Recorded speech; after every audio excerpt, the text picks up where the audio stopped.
Great. So let us actually move and see what your responses have been so far. Let me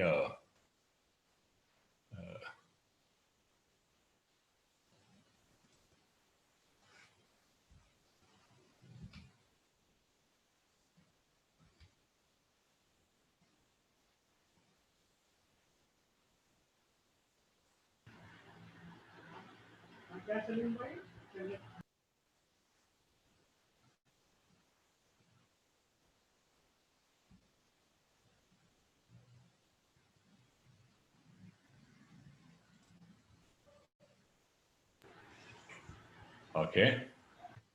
I see some results here.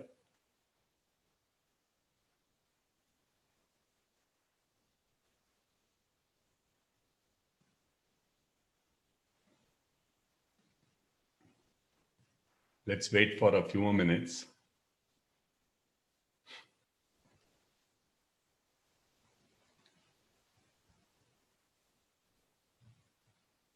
Super. So let us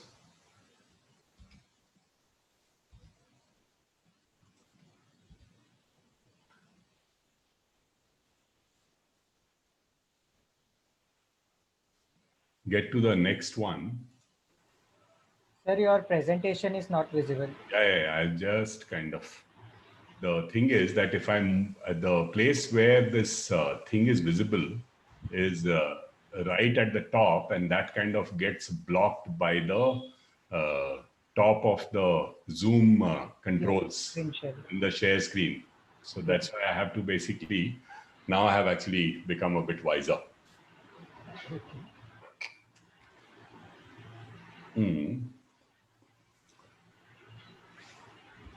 Very nice. Let us see the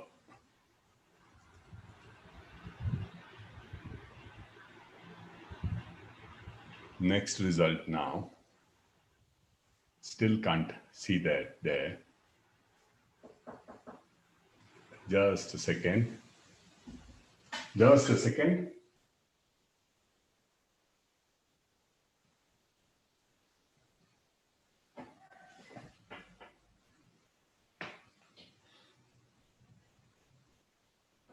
Okay. No responses here.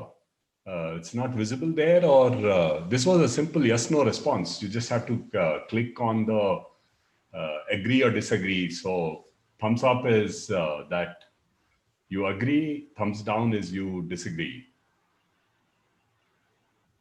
All right. All right. I would like to see at least one no. I don't think it will happen soon, sir. All right. Because it is some kind of the reality that digital advertising will literally outgrow the real world advertising. When do you think this will happen? Sir, I think it is already in motion. Like we don't have to wait for this to happen. It's currently in motion. Like everywhere we are seeing today is digital advertising only. Super, super. So that kind of sets the tone for us in the whole places. So let us kind of understand these responses and review these responses a bit, because that is what sets the context for our topic today. So the first thing that you responded, and I saw Google and online and all of that there. None of you mentioned your grandfather or uncle or friend or anybody there. So it was, I think that is how the world is shaping up now. And it's mind-boggling to see that they do more than 40,000 search queries every second. There are a couple of websites that do a live reporting of the number of searches that happen on Google. And it's possibly the only thing that is running faster in terms of counter than when you are on one of those luxury taxis in Bombay. That's, from the old times when people used to do that with the taxi meter running. That is possibly, that used to be a big anxiety for all the people in there, because it would keep doing, the numbers would keep changing there. But this is a crazy piece of things. And the point that you should keep in mind is that Google is more than 90%, 93% to be precise, of all the search engines. So means you see the big gap here. All these lines are not the thicker x-axis, but they belong to the Bing, Yahoo, Baidu, Yandex, and others, all put together. So they are all in the vicinity of the 0%, while Google is right at the top there, right? I did actually 13 searches. I had actually put my number of search as 10 first per page to see if any of you thought that I would do less than 10 searches. But then I wanted to bring a bias and say that, oh yes, certainly you will do more than 3 searches per slide. But then these doesn't relate to the slides where I said thank you or introduce a topic, right? So I'm talking about average searches for the slides there, right? And I also clicked at 4 link results per page, right? Keep in mind that when we talk about 40,000 search queries, which obviously gives a search result, typically a Google search engine results page gives you about 15 to 20 links to search, some of them higher, but people are not known to go beyond 10th link there, plus about 3 ads, which is specified as the ads immediately below the search box, and a few ads on the sides as well, depending upon what is the category of search, right? So you can imagine the number of searches that is, oops.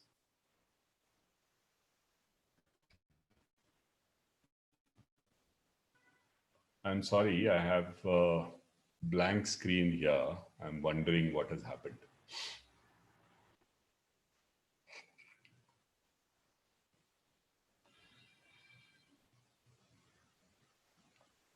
Okay, is it up again? Yes, sir, the screen is visible. PPT is visible. Okay. So that is the next. And the third is basically that the online or digital advertising is at around 20% of the traditional advertising, but it is growing at 3 times the traditional advertising growth. So you are all mathematicians and good in mathematics. You can create a model to see how much time will it take for the digital advertising to grow, outgrow the. But here again, this is the trend which has been plotted by Statista, which is a good place for getting all of these kind of results. And almost 45% of the advertising is actually on search advertising, right? So that is how I wanted to kind of set the context for ourselves, and understand how to understand how one can make a good model for using the Google Ads as such. So let's move on from here. Okay, I think I am having some issues with the resources here. Let me close a few of the windows. I think I have far too many windows open here. Just give me a moment.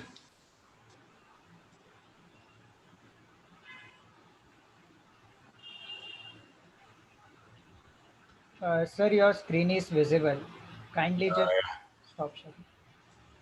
I think I was just trying to close some of them, and it just keeps kind of going in there. Okay.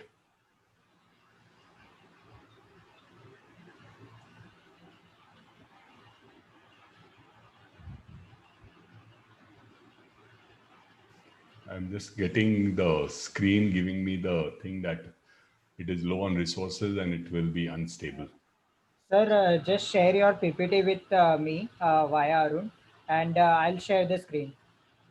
I think it should be okay now. I managed to, if it happens anyway, I'll give you the send a copy to you as well. Okay, sure, sure. And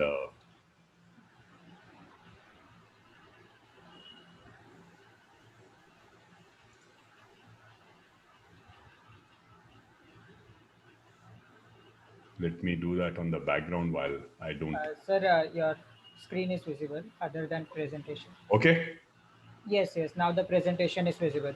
great. So then let's see why should the means that question of why should the Google Ads be your top choice is sorted or settled, I think, right now. So let us kind of understand what the benefits are. It's good to actually put these benefits right up in the front. I see the benefits as these three key benefits, which is business benefits. That is, everyone is on Google. That is what we just kind of saw. And search advertising is the largest. That is 45%. I just showed that to you. And therefore, you should actually be on the Google Ads as your top choice. The second one, which is a slightly subtle one, which is what Google Ads also help you do is that it helps you benchmark your benefits, because the Google ad algorithms works on the basis of different keywords and what kind of importance people are attaching to different keywords. And it very clearly marks the competitor bid and the quality of your pages as the determinant of the money that you pay. So even if you try to avoid, there is no way that you will avoid knowing about the competitor if you're using Google Ads, right? And also, you can see your own results, not just in terms of the analytics that you do, but also in terms of searching for different terms and see where you actually are thrown by the Google Ads when you do the sort of research.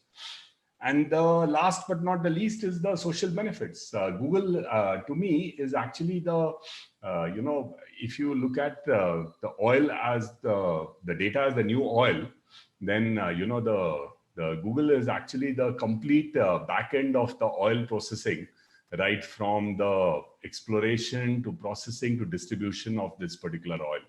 So, it is the oil that runs social media. So by being on Google Ads, you obviously are connected to all the websites and they can see you. And that also means that you will know the emerging trends and the results, right? And 50% of the referrals actually come from the Google in terms of website referrals. So these are some of the data that I thought would be interesting for you to actually see. Now let us see how, oops.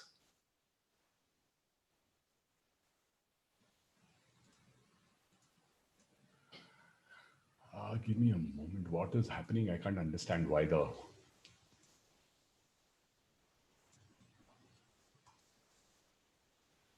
my PowerPoint is freezing for some reason. I'm sending you the file, Siddharth.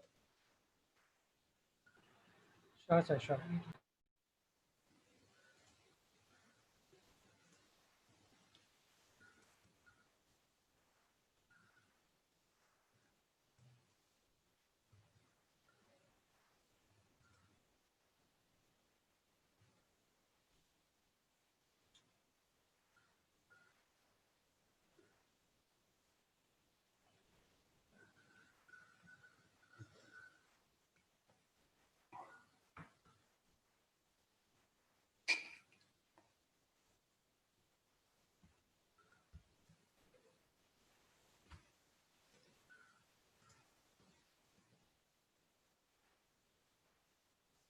Sorry, guys, just a moment.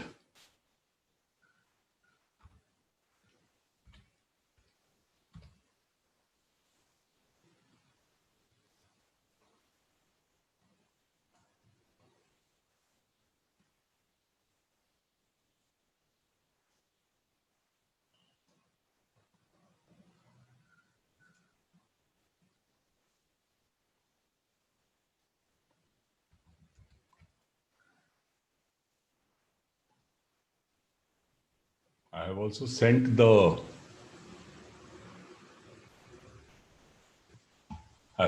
the presentation. Just let me know that it is once you have, and if there is an issue, then you can run it again.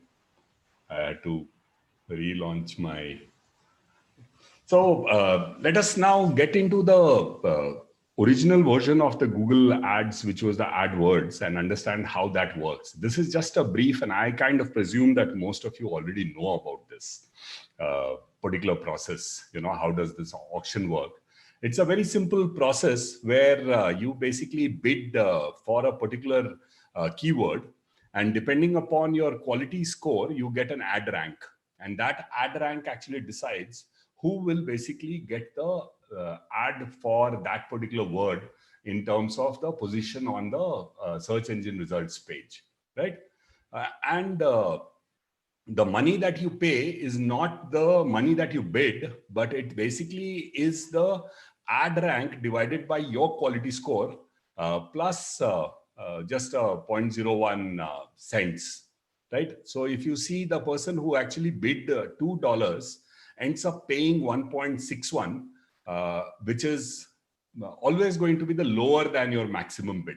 So this is a very simple and an easy way to understand how this whole thing works. A multiplication of your max bid and the quality score, and your payment is the division of your the person below you by your quality score. So in this case, it is 16 divided by your quality score of 10 plus 1 cent, which basically makes it $1.61. Right.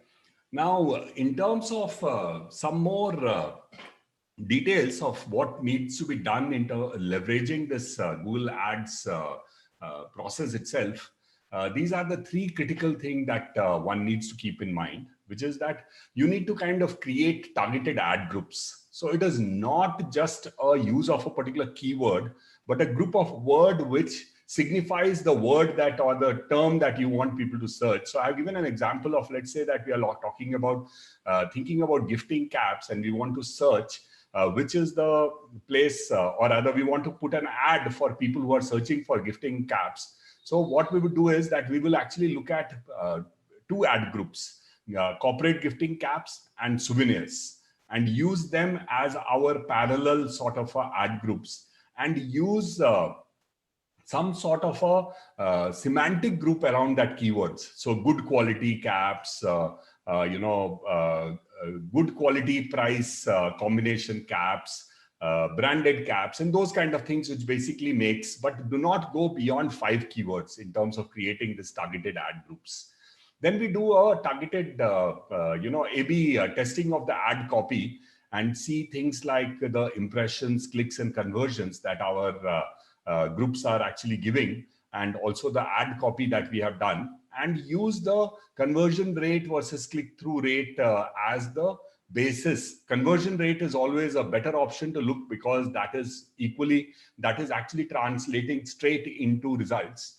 And the confidence, which is basically the statistical p-value, which tells you what is the probability that this thing is going to happen, right? And in terms of some of the strategy that one can look for, it is that when your keywords or phrases reach about 30-day period, you should pause it. Number of impressions going more than 200, it's a good time to pause it. And click-through rate, if it is less than 1, then certainly it is not working for you.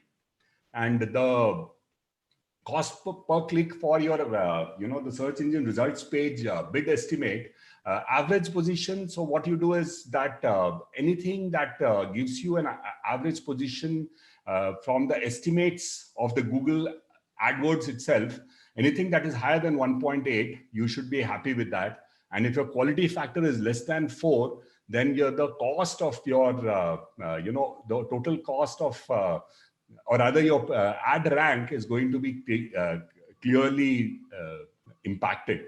So I would be getting into a bit more of a detail of this part. The next part of understanding this is actually about what impact does the landing page have in your idea of making these conversion from the ads that you are giving to actually conversion. The key bridge is basically your landing page. So these are the 4 points that you should keep in mind, which is that in terms of the landing page, it is known to impact the conversion by about 300%. You should always back it with statistics, right? And more qualified the lead, you will basically be able to get more details so that you can actually close the results or close the sales much faster on that. And then focus on the keywords on your landing page, right? So in the landing page, you must have more details for the leads to really understand. So that is what is important in terms of the stats that I was talking about. And then specific keyword should be there. So if you actually are using a particular keyword in the search and not keeping it in the landing page, you will not get the result. So using specific keywords increases the rate by almost 150%. And it is the most effective way to test your value propositions. So you need to keep seeing that what am I putting on the landing page and what impact it is actually giving you in terms of click-through rates and conversions and everything like that. Right. So that is the landing page, which becomes a critical part of the thing. A few more pointers for you to actually understand in improving the Google Ads efficiency. You need to keep researching the new words. The newer Google tools, which was basically launched about 3 months back, which is the Keyword Planner tool, actually helps you research these keywords very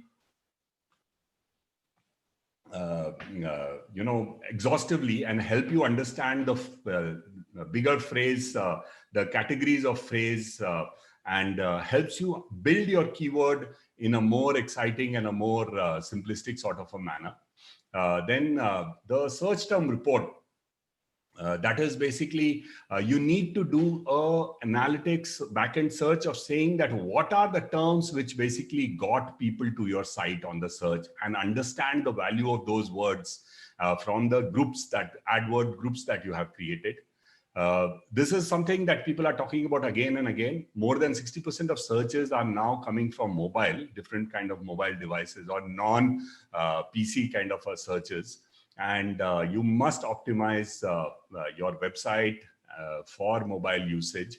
Also keep in mind that the keyword that people search on mobiles are more action oriented, because they are impulsive triggers from what people see. And therefore, something like search for something near me is a very, very valuable mobile word search keyword phrase, as against a generic word like, let's say, a salon or a photocopier or so on and so forth. Then conversion tracking, that is, I talked about that before as well.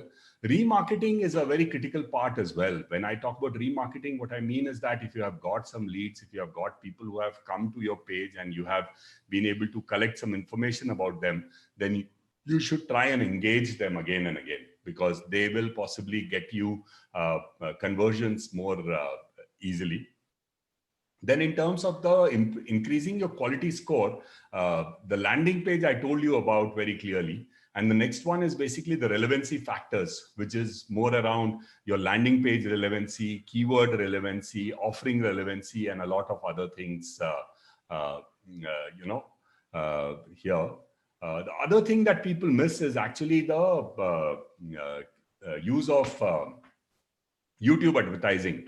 I don't know how many of you are aware that YouTube doesn't charge you for any ads which are served for less than 30 seconds.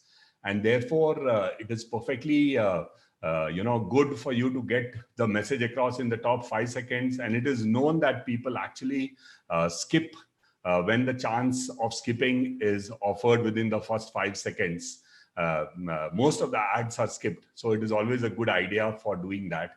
And the other one, which is a slightly more sneaky advertising opportunity that Google also offers, is your Gmail sponsored promotions, especially for people who use free Gmail account. They will basically be served advertisement along with their mail. So imagine that your competitors' email could be carrying ads about you if you are able to structure it in that particular manner. So these are some of the positive things. We can't avoid the negative things as well. Obviously, these are, this is not exhaustive, but I found this particular list of 25, negative factors. Spamming is certainly very bad, manipulative link, thin content, which is that you have just kind of used hooks and headlines and not gone into the details of that. Non-unique content, including plagiarized content, cloaking, which is basically hiding your true intent in something else when you are giving that. Meta non-index errors, that is where all your meta tags and your meta keywords have not been indexed properly with your page. Canonical errors, which is where you are creating non-connected words as your ad group and therefore misleading the people into coming into the part. Then text blocking, keyword stuffing. So these are all terms which are very specific to the use in the Google AdWords, and I'm sure that you will be able to kind of look them up very well. You will also have a copy of this presentation available to you on the GoDaddy Academy website. So please do a search on them. I just did some research and found which were the ones which I thought were relevant. I'm just also keeping an eye on the time and making sure that we are moving ahead in a decent pace. So any questions so far, Siddharth? Yes, sir, I have got a few. Mm-hmm. Like the first question is, sir, if we want to, if a client's campaign is getting a lot of clicks, but the conversion rate is very low. So what should be the approach there? Very nice, very valid and a very valuable question. So, like I said, that the conversion rate is dependent more on your design of the landing page and creating the relevancy of the page offering that you have in terms of the search per se. So you need to understand the levels of the searches that people are actually doing. Are they doing a search on the more around when they are ready to buy? So they are actually looking at options to buy.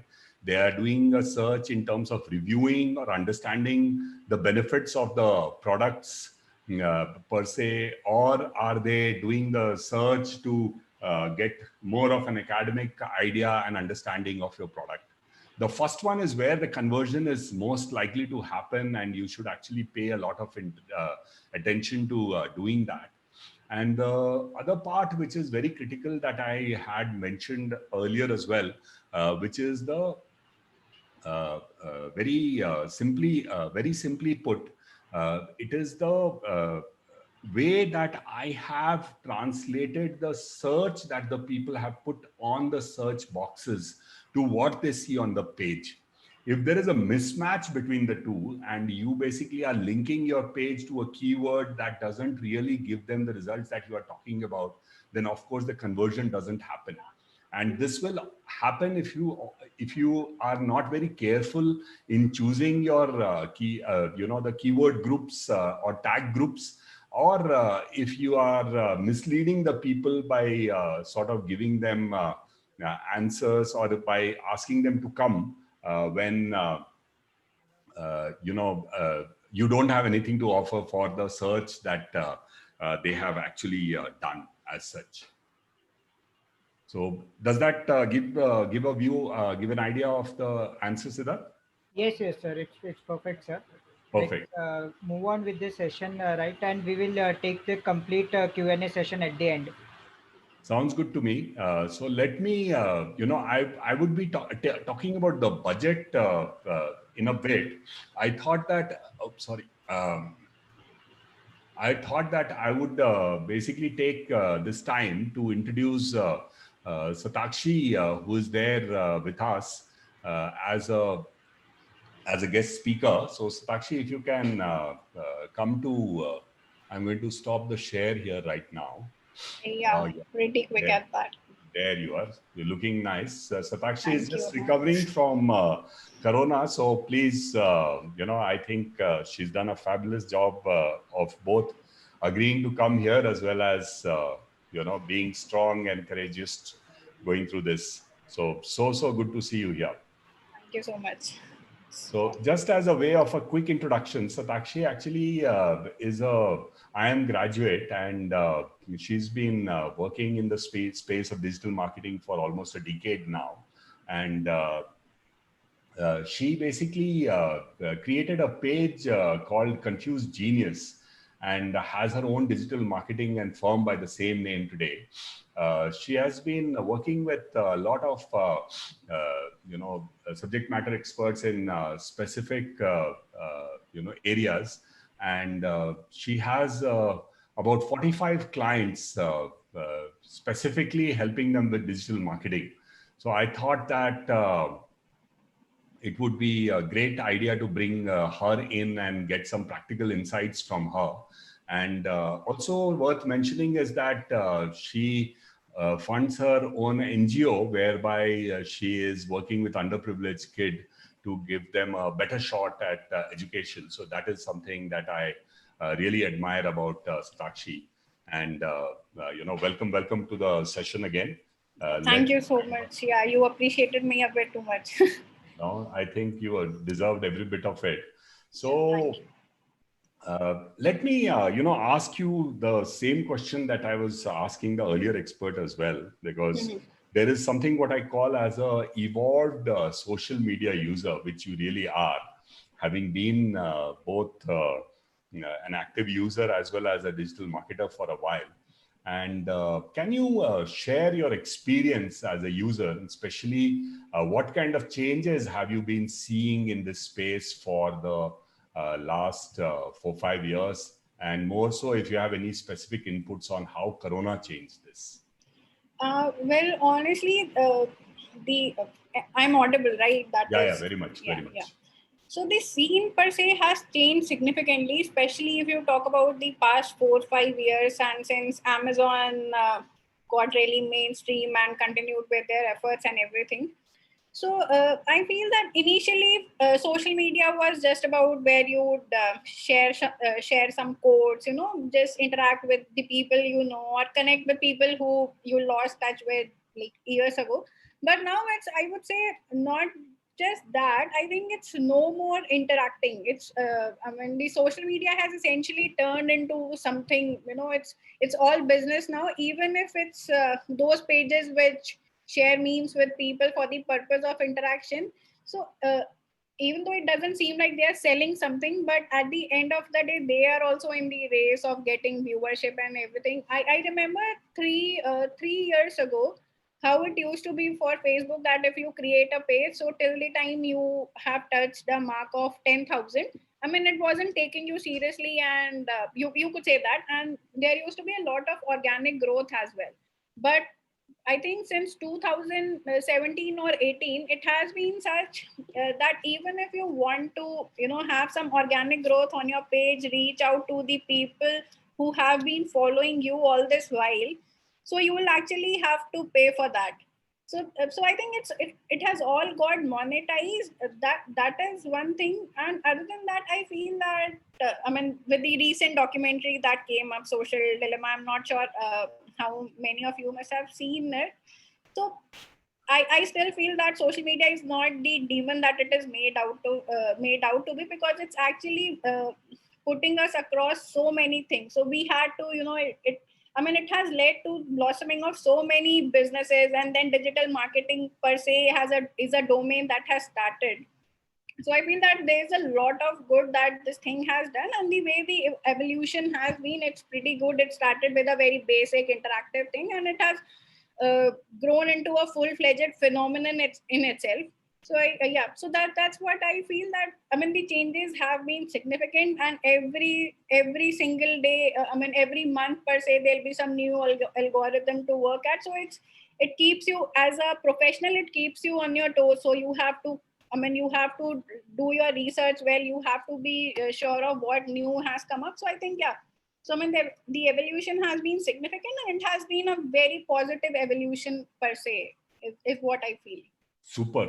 I think, that kind of captures the idea very, very well. So it's both in terms of proliferation as well as sophistication that you see that the growth or the difference in how it is. And this trend is actually going to continue in the future. So just as an aside, feeling that I know everything that is to be known to be an expert in this particular space is possibly the most foolhardy idea that one can live with. Exactly. True. I mean, if it's like, and another thing that I've usually experienced is that if there is, like, I did my master's way back in 2016, and if there is somebody who just came up with who just did some course, they'll any day be knowing fewer things which I wouldn't have known. So it's like, the usual problem that a lot of firms have, that the newer generation, they lack on experience or something on those, the discussions that go on those notes. I feel that digital marketing is one space where if you are a fresher, you actually come with not just a fresh slate, but you actually have these skills which somebody who would have been in this field earlier might not have. So yeah, so for freshers per se, I think that this is a very yes, actually the point that you are bringing fresher ideas is a great win, is a very, very powerful and a valid point for everybody to understand. Now, just continuing with the same thing, the point that you used to be a digital marketing resource for one organization that you were employed with earlier, and there were a few of such instances, versus moving into becoming a consultant yourself. What is the difference between the two? Do you really think that you need to have one for the other, or can one just build this kind of a skill and straight jump into being a consultant in this space? I personally, and my answer comes from my personal experience only. So I feel that being associated with one organization, like I worked in B2C first, it was a B2C firm, and then I moved to a B2B one. So I think working dedicatedly with one organization actually helps. Because so when you're working, when you have opened an agency, first of all, it's like there are just so many fish in the market, and there are like so many rates, and a lot of our consumers, don't even know. They don't even know what to expect and how much should they pay for that. So you have just a beginner who's vouching for the same contract that you are. So I feel that it's always good that you come with a set of experience, because if you are associated with a firm, so the very first thing is that you are exploring that particular sector with a lot of depth, which you will not really get to do once you are a consultant. So that builds a very strong base, and then when you are a full-time resource with somebody, so I would say the scope for experimentation that you get there isn't so much when you are someone who gets paid just. Do you also have a timeline for making that switch? Is 1 year a good amount of time in this space? Or do you have any idea on what would be a good amount of time to get exposure? See, for me, it was close to 3 years.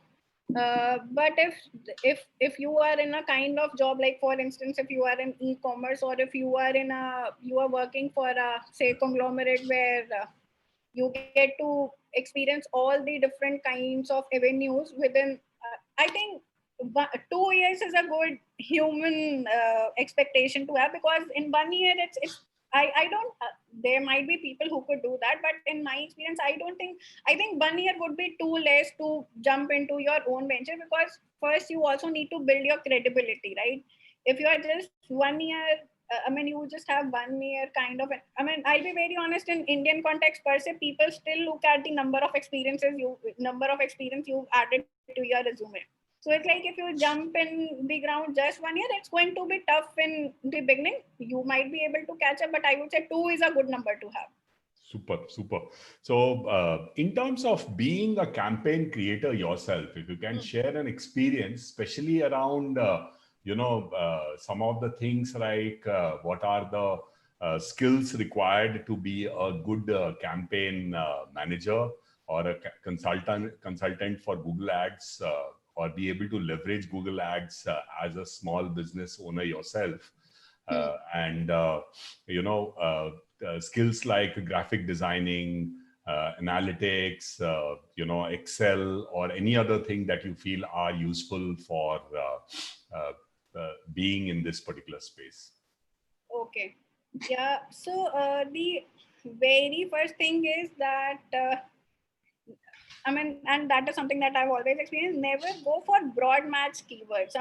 It works sometimes when you are going for reach, but it actually results in a lot of spillover and you end up wasting your money, because every time somebody sees it, you lose some money. So that is one thing that I've learned on the job, and that's why it's a principle that I stick by, that I'll not go for broad match any day. So no matter what happens. So that's one very practical thing to have. Other than that, I feel that it's always good. I worked with agencies before, and I felt that there is always this gap where somebody is writing the content and the other person is doing the optimization. I feel that if both of these skills are shared by the same person, as in the same person is writing the content and optimizing, so I think that always works, because that way, see, you'll have to give a download to somebody that this is what you want, and these are the kind of keywords you would want to put in them. So that there is always, I would say, you, even if you are, first of all, you will not be able to give 100% download of your expectations. Then the other person would create something. So that becomes it's an unnecessary time waste. So I feel that as a good, not just for Google Ads, that's one thing I feel for any digital marketing field per se, that you should always have the basic knowledge of content writing per se, if you want your campaigns to do well. Of course, the understanding of the audience comes well. And then another thing that I felt is that a lot of time our own biases creep in. I think we had discussed it at one of the earlier occasions as well. So then you feel that things work this way, but that's usually not the case, right? If I'm doing an ad for a disinfectant which is for corona, and I'm looking at an audience that is a small business owner, so the way I write my content there, it's going to be very different from the similar kind of ad that I'm doing for a yoga studio. But usually what happens is, I think, okay, this is how this informal tone is what works, but that's not the case. So you really, even before you write your ad copy, you should be very thorough with what your audience is like. So one thing that we do, and I suggest that usually works, is always look at the post where the audience interacted a lot, even if it's just an ad, some promoted boosted post that you looked at or anything like that. And then your social media comes in very handy when you're creating the ad copies for Google also. So you know that this is the kind of communication that works well with my audience. So then you create your ad copy accordingly. So I think these two are the things. Other than that, the entire optimization, more or less, it's very data driven. It's a very mechanical process that way. So yeah, so the subjective part of it, the art side of it, where that comes, I think that is where one really needs to be thorough. If that's done, you can actually get very good CTRs and everything. No, I think that once you start seeing the money going out of your Google account and not seeing the result, it will give you all the skills that is required for. Exactly. Yes. So that is certainly means you learn very fast in this space. Yes. Now I come to something more specific again, because you are a woman and you have done fairly well. How does this industry treat women? I would say it's on an average, it's way better than other industries per se.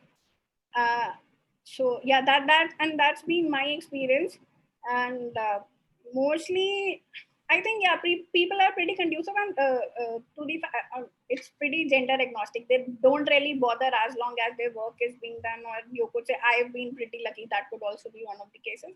And another thing that I felt is, and especially why I see, if you look at whoever is doing the courses, or whoever is having some position at some organization heading digital marketing and all, so you would mostly see men. But I think the reason for that is more because it's no matter what we say, a pretty controversial statement though, but it's the men who are supposed to earn, right? So any day they'll get more of the jobs. But otherwise the industry is pretty I would say very gender agnostic. As long as you are doing good work, they are happy with it. And another thing that I have experienced over time is that women usually are better at writing content, because they have that feel, so when they write, yes, they basically are able to look at the emotional and the soft aspects much more simply. So I think that comes in really handy, because this is just something that I observed over time, that the ad copies which were written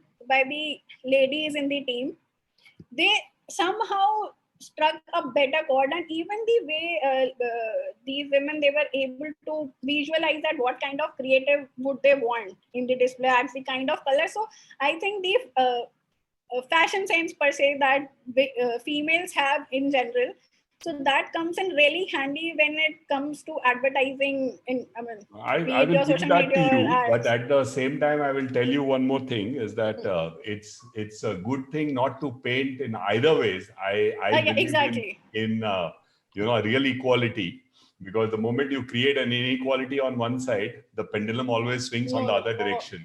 So, true. That's true. but But yeah, like I I said, understand very well. And I think that digital marketing is certainly more representative of gender equality, as well as in terms of both in terms of numbers as well as in terms of payment.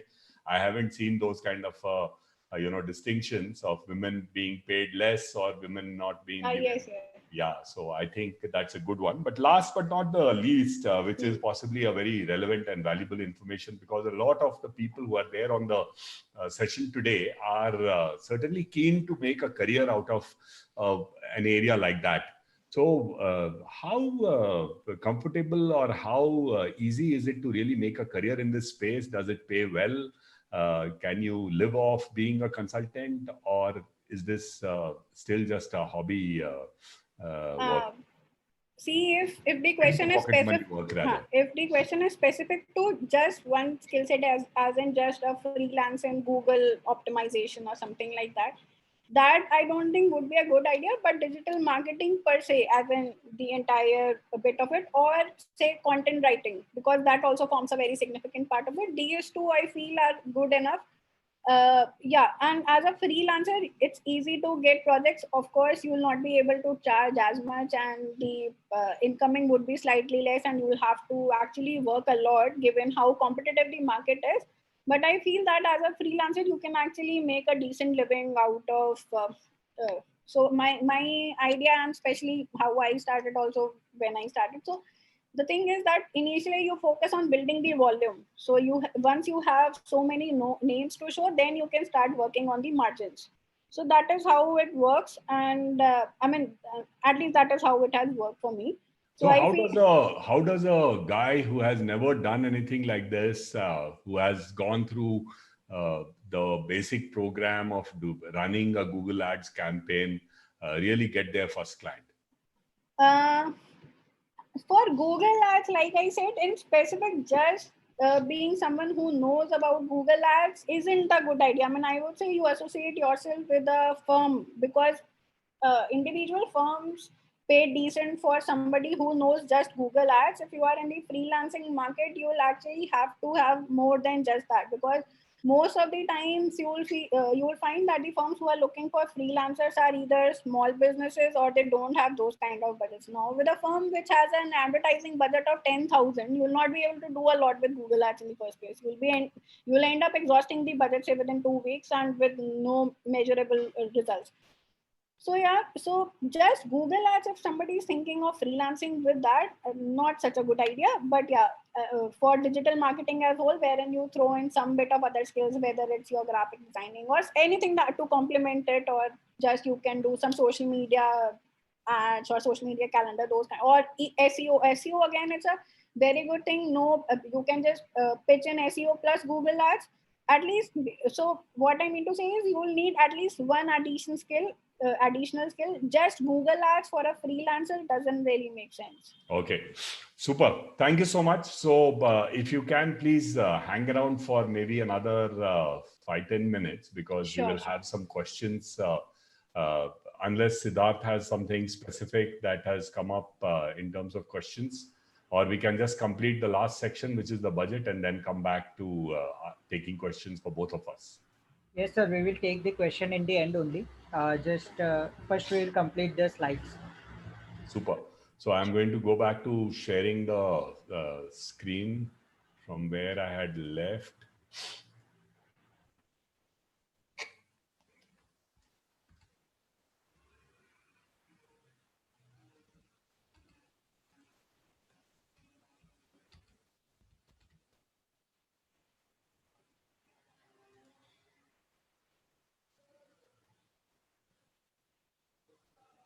Can you see the screen now? Yes, sir. The screen is visible. Super.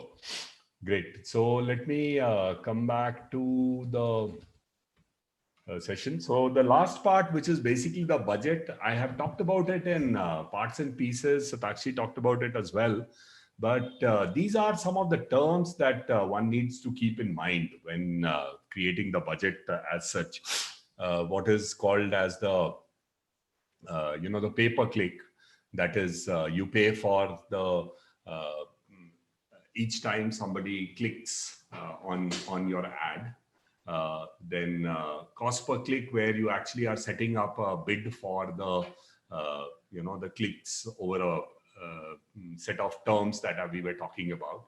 Cost per action, which is more around that I will pay if people are buying for a basis of the links that they are following on the basis of a sale. Then cost per impressions, that is CPM, where how many times my ad are shown, to the audience. Then click-through rate, which is that how many people who see the ads actually the one who actually clicked on that particular ad. And finally, the conversion, which is that, what is the number of people who went to the website and actually got the, achieved the final goal of the ad. So this is just to kind of give you a back end of the key metric that one needs to keep in mind. I have mentioned this in passing in different places, so I thought it was important for us to just have a look at it. But the budgetary process of the Google Ads is not very different from any of the other budgetary processes that we look, which is that, determining your initial ads budget. So this could be a percentage of the sale that you are expecting, or the sale that you have made in the past. It can be a percentage of the profit that you are bringing in, etc., etc. But remember that depending upon what your marketing strategy is, you will want to look at the various. Can you see the screen? Yes, sir. It's visible. Okay. Yeah. So you can actually look at what kind of are you trying to look at driving organic traffic into your site with a great SEO, or is it a fledgling business which has its pulse on the target audience, and they can want to achieve something more with those kind of target audiences, and so on and so forth, right? The other point is to see where my competitors are spending their money, right? So if I see where the different sort of people, or where the costs are higher, which also is an indicator that that is where much of the action is, right? So therefore, you need to kind of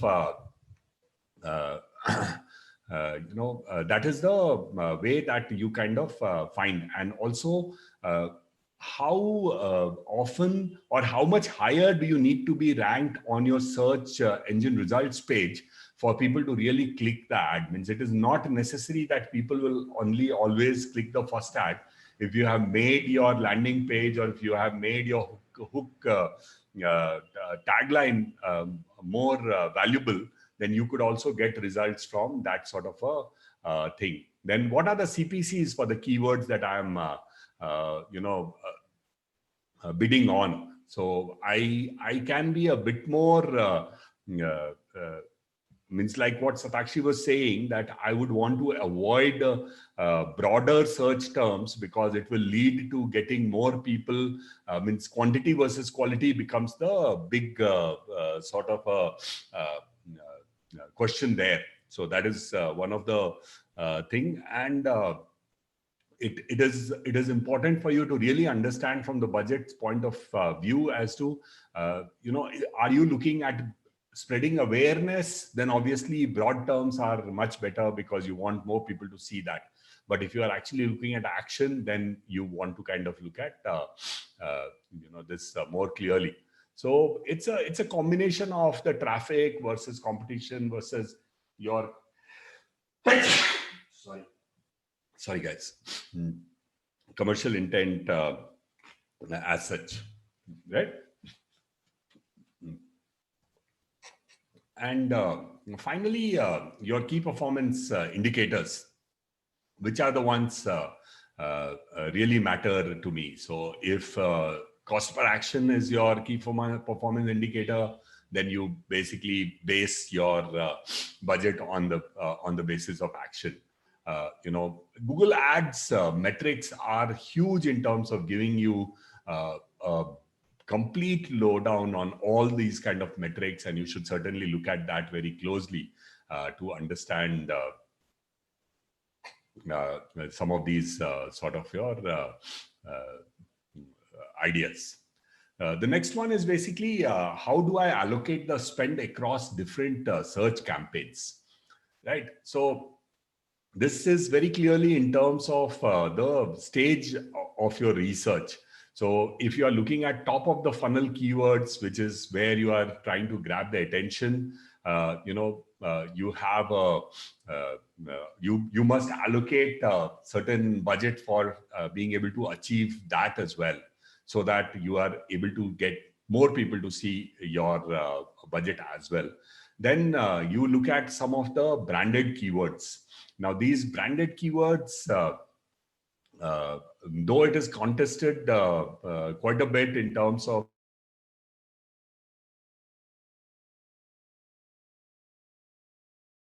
learning, and I want to bid for Baiju as the keyword for people to land at my page, it could be a bit of a problem as such there, right? Then what are the competitor keywords? Again, Google will give you a lot of research on that basis, and there are a lot of engines and tools which help you understand some of this very closely. So you should always look at them. Then also invest on what is known as the high intent keywords. Now, these high intent keywords are things like buy now, where they are using, means buy now is one of the big one, discounts or deals or coupons or something which people search only when they have almost decided on a particular purchase and they are looking at some last minute sort of a deals for themselves to just push them into making the purchase, and therefore they are also very highly sought after, and they should be a part of your campaigns as such. Then some of the top performers that you basically gain when you have run the program for a while are also very critical, and this is the best example and possibly the thing which is only known to you, which is basis of your own top performing keywords in your own campaign, and you should certainly not ignore them, so to say, right? And budgeting for everything else,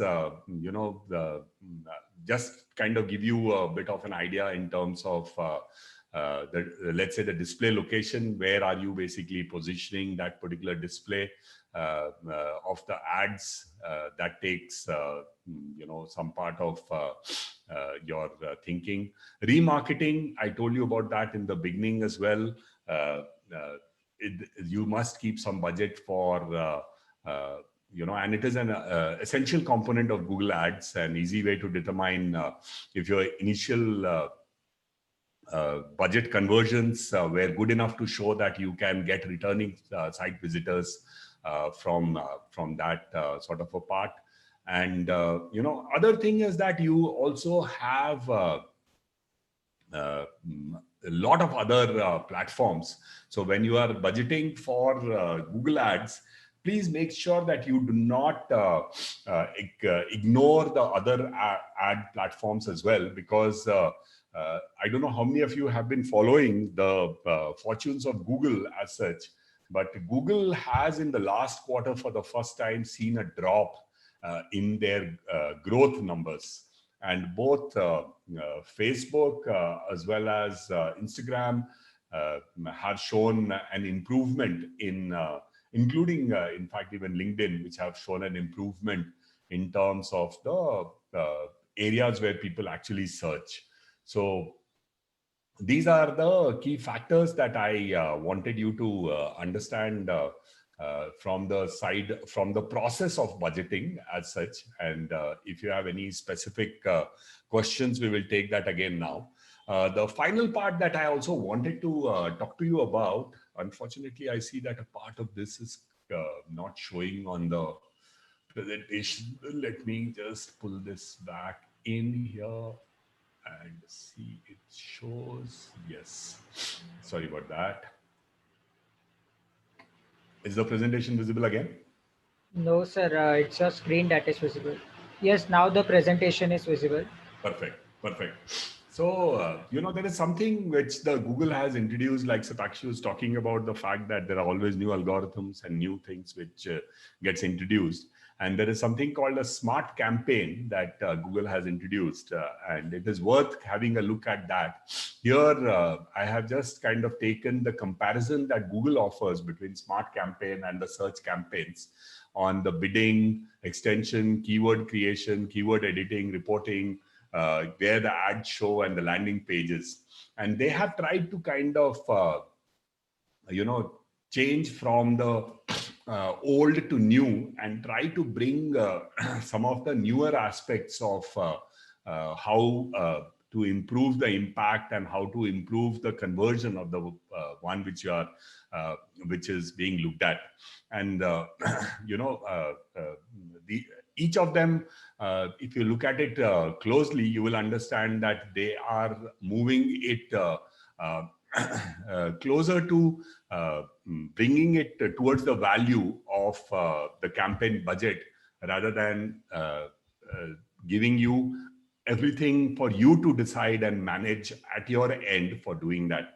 What typically has changed in this is that instead of, they are trying to get a balance between low volume and high volume keywords, so quality versus quantity. What Shatakshi was talking about, the broad search, which is the long tail keywords.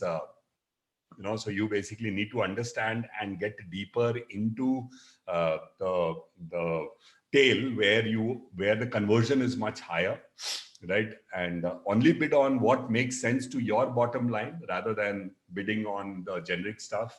The intent is what I talked about in the earlier part is also critical as such. And one very interesting thing that I want to kind of conclude this is always use negative keywords to reduce your ad spend. So for instance, the best example or the common example that is used to say that is that if I want people to search for Apple phone, then I should certainly put Apple fruit as a negative keyword to make sure that I'm not paying for people who are searching for Apple fruit, or vice versa. If I'm advertising for Apple fruit and people search for phones. So these are some of the part which Google is improving, and this is all that I had in terms of the topic today, and I would be happy to take the questions now, Siddharth. So, sir, the first question is like, what are the key areas that one should work on to improve their quality score or to ensure that the quality score is good? Shatakshi, do you want to take a stab at this one? I think you, having done this so many times, you will give a hands-on view of this. Okay, yeah, sure. So for a good quality score, I mean, it's very basic. The only the things that you take care of while creating the ads are the same thing you need to take care of while ensuring that your quality score goes well. The first thing is, and usually that is one of the biggest things that impact, it's the ad copy that you've written. So just check that if it is too informative, that is one thing, and that's to check the quality score. It's essentially that's one of the reasons why you are always advised to have multiple ad copies in the ad set. So that helps you understand what kind of communication is such that the audience is able to associate with it more. So your ad copy becomes the first. The second is and this goes if you've chosen the objective whereby you are redirecting somebody to the landing page. So always make sure that your landing page design is well, it's informative, it is not all sorts of random things put in together. So I think if you take care of these two, I mean, which is essentially everything that would impact, so you will be able to improve your quality score in general. So the ad copy one, and then second it would come to the landing page, I would say, because not a Super. lot of time, because Yes. some people just have a basic fill a form kind of a landing page also. But your ad copy, the way it has been written, you could actually have some snippets, or what do you call them, so those things that you sometimes you Yes. see in the ad. So yes, site links and all of those things, you could add that, and that would also help you improve your quality score.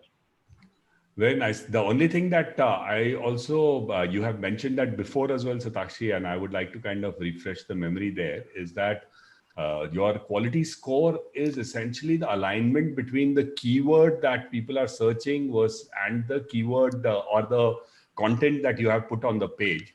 So improving your understanding of the keyword. So it is not just the part that I keep changing my website or I keep changing my landing page to match for a particular keyword. You need to understand that you have spent a lot of time designing your website, conveying the offerings and stuff that you really want people to know about your company. And then suddenly you start changing because the keyword that you are using is something different versus what you should have used. So making a more focused keyword search research, expanding the understanding of your own keyword is actually uh, very powerful point for improving the quality score as well. Yeah, true. So Siddharth, does that answer the question? Yes, sir, it completely answers. So moving on to the next question, is it possible that a user or we can win a higher ad position with a lower CPC bid? Yeah, certainly. Means the ad rank, as I had started the whole discussion with, is a multiplication of your max bid and the quality score, right? So it is certainly an extension of the last question itself. So, for instance, if my quality score is 20 versus my quality score is 10, my CPC can be half of the quality score to get the same ad rank with a quality score of 20 versus the quality score of 10. So the biggest value that quality score does is not just this, that it improves your ad rank, but remember that the bid of your competitor divided by your quality score is actually the amount that you pay, right? So if you are improving your quality score by let's say 20%, it has a direct impact of almost 5 times 20% reduction in your actual price that you have to pay basis of your bid. Okay. Okay, thank you for your answer, sir. And lastly, what should be an average budget for a Google Ads for a month in general? In general. But actually, do you have a number for that? Yeah, I would say 50K is the minimum budget you would want to have if you want to last a month. I mean, and 50K would be, it'll bring you closer to a month. Yeah, because no matter what kind of industry that you are working for, there's so much of competition. So essentially, even the least competitive spaces have so Google expects you to have an average daily budget of 1500, like that. So I would say, yeah, so that is the minimum you should look at. It's Oh, And related to that, Satakshi, is there also a minimum duration that a campaign should run? and no, nothing like that, but it's usually so the learning phase lasts for some 4 5 every time you start a campaign. So the learning phase lasts for some 4 5 days. So at least that should be the minimum, because your campaign essentially starts optimizing post that. So So at least you would say, see, 4 or 5 days it took to, learn how everything is going. So I would say at least 10 days. So it is minimum you would want your ad to run. Super. So, Siddharth, the point that you were asking in terms of what is the minimum budget, uh, you can actually also have what you can call as a flash budgets, in the sense that I have something which is very, like, for instance, when your corona just started, and you were the one by some chance connected to having a huge quantity of masks and PPE and all of that, and you wanted people to kind of reach out to you for buying those masks in bulk. You could have actually had a budget for, let's say, 5,000 rupees for a period of 3 days, and run those kind of a campaign, because it's a very hot topic. You could possibly get spotted in the first 10 results as well, and get some rewards for doing something like that as well.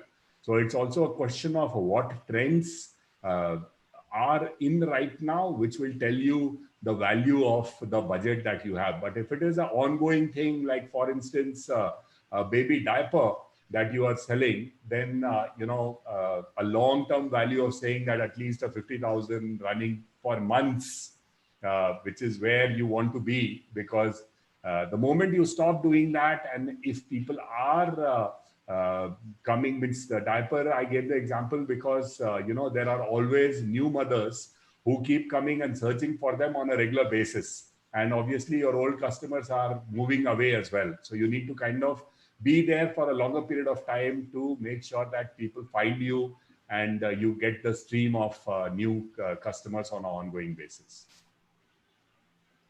Okay, thanks for the answer. So this would be all. Is there anything you would like to add? No, I think one for sure, Shatakshi, thanks for your time, especially in that. And I'm happy to see you smiling and all hale and hearty on that. And thanks for, I think there was a very good participation today. I'm very glad with that. Google Ad at Google in itself, and Google Ad in particular, is the possibly the fundamental piece of the digital marketing puzzle. And you need to basically spend as much time reading about it, because Google also keeps doing a lot of things, and more than Google, now the Google algorithm is becoming more powerful day by day. And so they are kind of coming up with some really amazing products. So keep a lookout on that, keep experimenting, and that is the best way to become an expert in this space. Sure. So the basic ideology is that whatever you have learned, do practice all those things. And on behalf of GoDaddy Academy and Team Techie Geeks, I thank you both to take out your valuable time and guide our students on both Zoom platform and Facebook Live. So You must also mention that we have a very nice course on the Google Academy, which talks about this in much more detail in a hands-on approach. yes, yes, of course. So we will. I would just take the opportunity to announce our next session, which would be definite again blessed with the presence of Randhir sir, which would be on hands-on SEO. Okay, we will be learning about search engine optimization in the next session, which would be next Thursday at the same time, 3 p.m. Super. Look forward to that. Okay, thank Thank you. Thanks, you so Satakshi. much. Thank you so much.